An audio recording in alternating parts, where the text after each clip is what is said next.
Hello everyone and welcome to this series. We're going to talk about how to power your home or house from solar power. Now, first of all I have to say thanks very much to Solar who are sponsoring this series. As you have known if you followed any other of my videos, David of Solar and his company kindly donated of his time to install solar power on my house.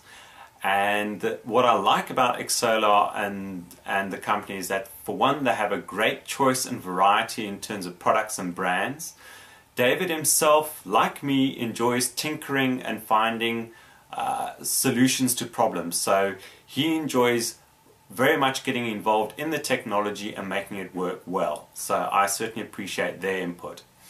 Now, today what I'm going to do, this whole series is going to cover off from deciding whether you want an on-grid system, an off-grid system, the types of solar panels, whether to have a charge controller or a grid tie inverter or micro inverters, battery bank, the solar panels, the cost involved, is it worth it, the complications of doing this in South Africa versus somewhere like Europe or the States. So there's going to be quite a few videos covering that off, and what I ask you is that as I start these videos, start posting your comments and questions as we go along, and I'm going to try and incorporate those into the videos as they go along. By all means, if the video series has been completed or something has been covered off and you still have a question, post a comment and I'll do my best to answer it for you. And if it's worth posting a video on it, I will do. What we're going to start today though is get an understanding of on-grid versus off-grid. But before I walk you through this little picture and discuss on-grid versus off-grid and what the grid is, let me just show you some of the equipment so that you are familiar with what I'm talking about when I show you this diagram, and then we'll get down and explain it. Okay, so let's start off by looking at these solar panels. We are going to talk about these in detail later on, and I might even refer you to some other videos that I've made where I talk about the performance of the different types of solar panels under different conditions. So the one thing to note that today you can get cheaper panels from China and what have you, but you want to be aware that if you do want to use your panels with high voltage systems, which is something we'll talk about, you have to consider the quality, the build quality and how they're put together. And that's something we'll talk about in terms of the gaps with the connectors. We're also going to talk about monocrystalline versus polycrystalline and amorphous, and which seem to perform better under what conditions. This is an MPPT charge controller.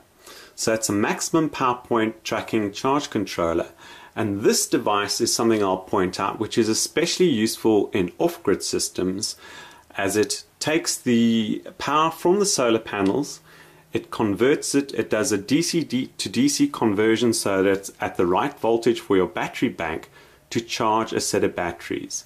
This can't supply power directly to your house, and that's why this particular unit is more useful in off-grid systems, but we'll have a look at that when we come to the actual diagram itself. Right, so here we have the grid tie inverter. This inverter takes the solar power directly from the solar panels and converts it to your mains electricity to feed your house directly or even to feed back onto the grid. So this unit here is the grid tie inverter. And this is a normal inverter, so this doesn't take power directly from the solar panels per se. It can be fed from this, it can pick up energy from the grid tie and it can use it, but this is used to take power from a battery bank and convert that to AC power to power your house. So it can also charge the actual battery bank itself, and I'll just show you. Down here I've got a large bank of lead crystal batteries. I've been doing research into different battery technology to find what is best, and I've decided to go with a bank of lead crystal batteries. But these are the components again that I'll be talking about in that diagram too, so we get an understanding of how they all hook together. Right, here we have an energy monitor. Now the one reason I bring up the energy monitor is that one of the important things to understand when you are going to or considering adding solar power to your house, you need to scope and size the requirement of your energy source. And to do that, you need to understand how much energy you're using. You can, of course, have a look at your monthly bill, but ultimately what we want to do in the series as well is have a look at the different monitoring equipment to either measure your household power or the individual power requirements for each of your appliances. And I'll be going through the ways that you can do that with the different types of monitors and measuring equipment.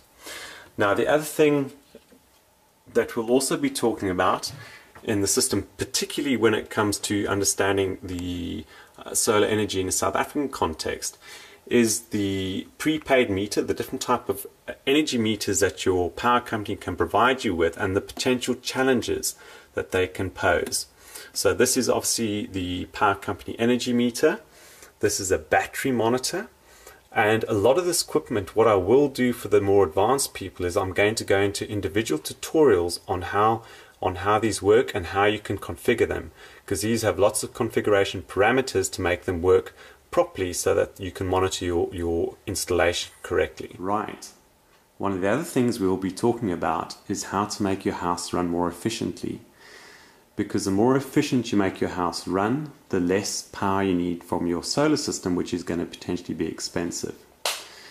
So here, what I've done in our house, this is our kitchen. We used to have a set of big fluorescent tubes which chew up a lot of energy, and these are LED tubes.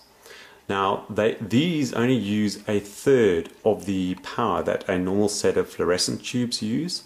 But there are some downsides that need to be considered with LED lighting of this kind.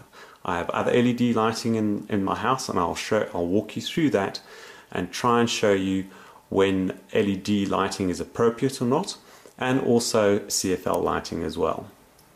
We'll also then have a look at different monitoring software to understand how well your solar array is actually performing. I monitor my solar array just because I'm intrigued to understand what daily power I'm getting from my solar array. Out of interest, I've got a 2,250 watt array on the roof, and at the moment, at the beginning of spring, if I have a full day of sun, I'll get about 12.8 kilowatt hours out of that array. On a bad day, yesterday we had a day when it was overcast and raining, I still managed to get about 6.8 kilowatt hours out of it. So this is something which to understand how well your system is going to perform at different times of the year. So this assists you with sizing your array to cater for whether you want to actually generate money from your system or just power your house. And to understand, can you power your house under cloudy conditions, and how will it perform under winter? Okay, so let's get down and have a look at the first set of basic things to understand, and that is an on-grid system versus an off-grid system. So let's have a look at a typical on-grid system and the components and potentially how they all hang together.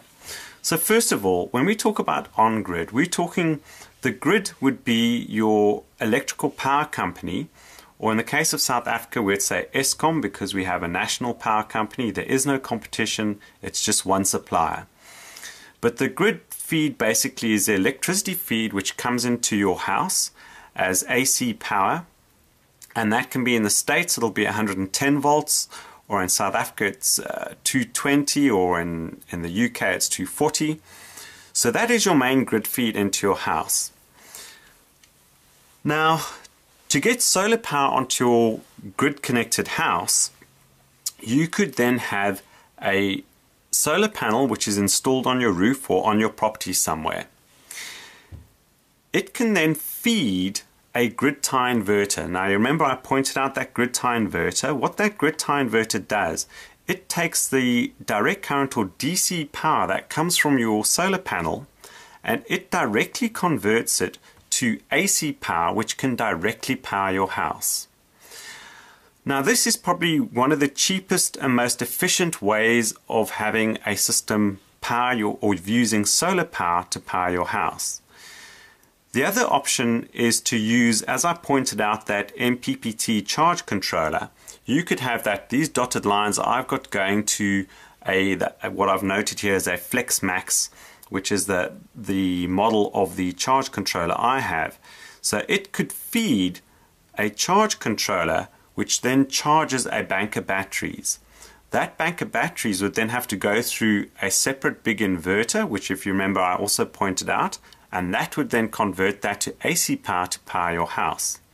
Now what's the problem with this system? For one, every time you go through a device like an inverter or through a set of batteries, you're going to have losses which are going to make your system more inefficient.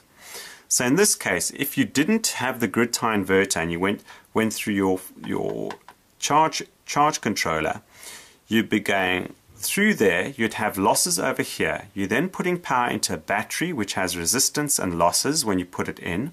It then has to come out of that battery, their losses, through another inverter, their losses, before it goes into and feeds your house. Now, these systems, in terms of using batteries, for the most part, if you don't need to, you don't want to use batteries because they cost a lot of money. You're going to have to replace them every 3 to 5 years, unless you buy a really expensive bank of batteries which can last 15 to 20 years. You want batteries if you want to cater for a power outage from the grid. So if the grid fails, then you have a backup source to power your house when there's no grid. Now in South Africa, we have an aging grid network which hasn't been maintained, so that's one reason why I installed a bank of batteries to cover for outages. Also, because at this point in time, because I cannot feed back onto the grid, I want to make the most use out of the solar power which is installed on my house. Our household during the day probably ticks along on average at about 800 to 1000 watts.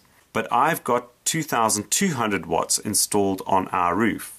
So that can be handy because on a cloudy day, even if there's a drop in the power of the roof, I can still run my house. But I'm then losing, on a bright sunny day, I'm losing the potential of all that power because I cannot feed it back to the grid and gain credit for it. So what I do is I go through a grid tie inverter, which is far more efficient than going through a charge controller. So that directly goes through the grid tie inverter and feeds my house. Any excess power is then pulled through the bigger inverter and charges the bank of batteries. That means at night time I can then use that excess power which I've stored up in the batteries and feed that back into the house at night so that I'm not using the grid. And again, when the morning comes, I then use that excess power to recharge the battery bank. But as I said, that's expensive. You can get away and reduce the cost of your system by literally just having a big bank of solar panels and a grid tie inverter. And for the most part, in the States and Europe, those are the type of systems that they use. And I'm going to refer you to a link of one of my viewers called Matt. He's just installed a 5.2 kilowatt array on his house, and it's a wonderful production. He does some aerial photography, and if you're interested, do go and have a look because it really is a nice installation. But what I want to point out is Matt makes use of another technology which is quite interesting. You can see I've got a note here about micro inverters. Now what you can do, I have one grid tie inverter for a whole bank of 9 solar panels. Those solar panels have to be carefully connected so that they push the power through to the grid inverter in the most efficient way so that you maximize the power coming off them. They are connected in series. So that means if any one of those panels is shaded or is not optimally pointed to the sun, it can draw down the power of the whole bank of solar panels.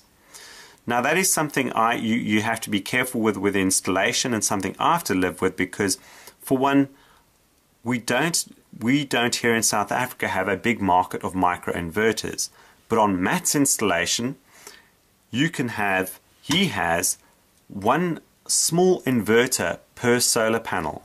And that means you get the maximum efficiency from each and every solar panel. And if you have a problem with either one solar panel, or in fact if you have a failure on my system of the single grid tie, everything goes down.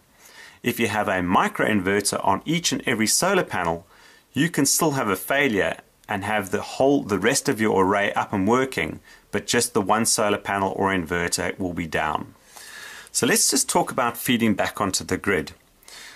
In an ideal situation, what you want to do with your excess power, as opposed to trying to pump it into a battery bank, you would want to feed it back to the grid so that you can gain credit or even earn money back from your power company for doing that. And for the most part, in Australia, in Europe and the US, you can do that.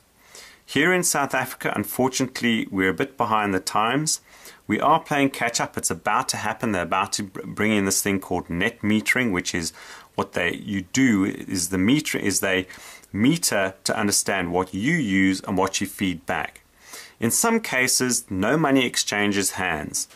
You just gain credit for what you push back, and then at night, for instance, you use that credit, you pull back off the grid and you use that credit that you had. The best way to look at that is to try and understand how that will work over a year, because obviously you have to account for winter, and you may generate a lot more power in summer and then be pulling back more during the winter months. And so you need to try and size your array appropriately if that's what you want to do. In South Africa, we have these prepaid meters. So at the moment, we have to have an intelligent system that disconnects the grid when I have excess power, so it doesn't feed back, and that I use it internally in the house. What we can go into is a discussion on how to intelligently use that power, whether it's pushing into a battery bank or intelligent load diversion. And by load diversion, I mean switching your load to either heat up your geyser with the excess power or switch on your pool pump when you've got the excess power, so that you don't waste any of your excess energy from your solar panel. Right, so let's now have a look at an off-the-grid system. Now, certainly in South Africa, this is probably, at this point in time, one of the areas where people are willing to spend money on photovoltaic power. Generally speaking, if you have a farm or a holiday cottage which is off the beaten track in the mountains, and it's going to cost a lot of money to bring the grid to your house, it's far more cost efficient to then bring in a system, a solar power system, which can solar power your house independently. Now, in the on-grid system, one does want to be careful and calculate. If you really want to power your house as much as you can, you need to carefully calculate what your power requirement is. But sometimes it's not that critical if you're going to have the grid connected, because you can always get power off the grid. You can always increase your power requirement over time as you have money. But in an off-the-grid system, you need to have enough power to power the house entirely, because there is no grid. So that's where you need to understand, calculate the power requirement of your lighting, any heating, cooking, entertainment systems, and try and make them run as efficiently as possible. The potential efficiencies that you gain in the house will save you money 3 times over. And the reason for that is that any extra power you need needs to be catered for potentially in more solar panels, potentially in a bigger inverter or charge controller, and then a larger battery bank. So that's why it's far cheaper to make your house run more efficiently than have to spend the extra money in 3 extra places to provide the extra power for your house. Now, in an off-the-grid system, one can potentially operate far more efficiently. For most grid-connected systems, you have to cater for appliances that are running at 220 volts or mains. And as I said, each time you start going through a charge controller or batteries or an inverter, you start losing efficiency. In an off-the-grid system, in an ideal world, what you'd want to do is have your solar panel bring in your power. You go through your charge controller, which you need to do because you need to control the amount of charge which goes into your battery bank. An MPPT charge controller makes the collection of power of your solar panel far more efficient. I have a video which explains MPPT, which I'll link to over here. But once you've got the power coming into your battery, you potentially have the option in an off-the-grid system to try and run as much of the household of, let's say, a 12 or 24 volt or 40 volt or 48 volt system. For instance, if you have a 12 volt system, you could potentially power your downlighters and lighting directly from that 12 volt. It means there's no inverting. It means it's a far more efficient use of the power coming from your power source of the battery bank. Of course, you may have to introduce an inverter, as I've got here, so that you might be able to partially run some things off 12 volt, but then you obviously might have some appliances or entertainment systems which need mains voltage, either 110 or 220, and then you'll take those through an inverter and into your house. So that's an off-the-grid system where you don't have the grid feeding your house. Right, so I ideally hope that kind of gives a good start or introduction into solar power, and in terms of showing some of the different components and off-grid versus on-grid. There's lots more to discuss. A lot of the questions which have been posed to me so far, and particularly for the South African market, is it financially viable going this route at the moment? And what I plan to do is I'm going to try and do some calculations to show what systems could potentially be viable at the moment in South Africa. The one thing for me that is quite important is, at the moment, people need to realize that over the last 4 years, since 2008, our electricity prices have probably doubled. They are going to double again within the next 3 to 5 years. We also have the issue that not enough money has been invested on our power grid, and I think potentially the same might be, from what I hear, the states might even suffer from the same problem. They have an aging grid as well. Now, if you do have those issues, then potentially you're going to have more power outages, and then the financial viability might seriously be outweighed by inconvenience if you don't have electricity. In South Africa, we've got a tiered system for what you pay for your electricity. So if you use less electricity, the number of kilowatt hours you use per month become cheaper. As you step up and start using above more than 150 kilowatt hours, which of course most families would be using more like 600 to 1,000 kilowatt hours plus. Once you start bringing your kilowatt usage below those certain thresholds, you start paying a lot less per kilowatt hour. So my goal for my system was to get below 600 kilowatt hours. I was easily using 1,000 kilowatt hours, 800 to 1,000 kilowatt hours, and if I bring mine below 600 kilowatt hours, I suddenly save a lot more money. So we're going to go into a discussion about that.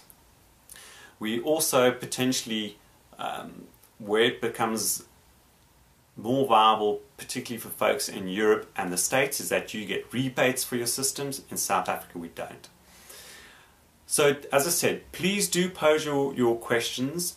There, we're going to cover off things like power factor. Someone raised a very interesting point about power factor. Normally, power factor is something you don't have to worry about in a private residence, because power factor isn't measured by your metering system, and if you have a bad power factor in your house, it is the electricity company that takes the knock. That's different for big industry. However, if you're generating your own power, does power factor play a part? And potentially it does, and that's something we'll investigate. So I'd say start posting comments about the questions that you might have and would like to see answered. And I'll certainly be going to far more detail on all the individual components to show what part they play and the different options and pros and cons of each of them. Anyway, I thank you very much for following this series. If you do want to follow them, then certainly do subscribe. What does help is if you do give a thumbs up and rate the videos and share them on your Twitter or Facebook feeds. Thanks very much for watching.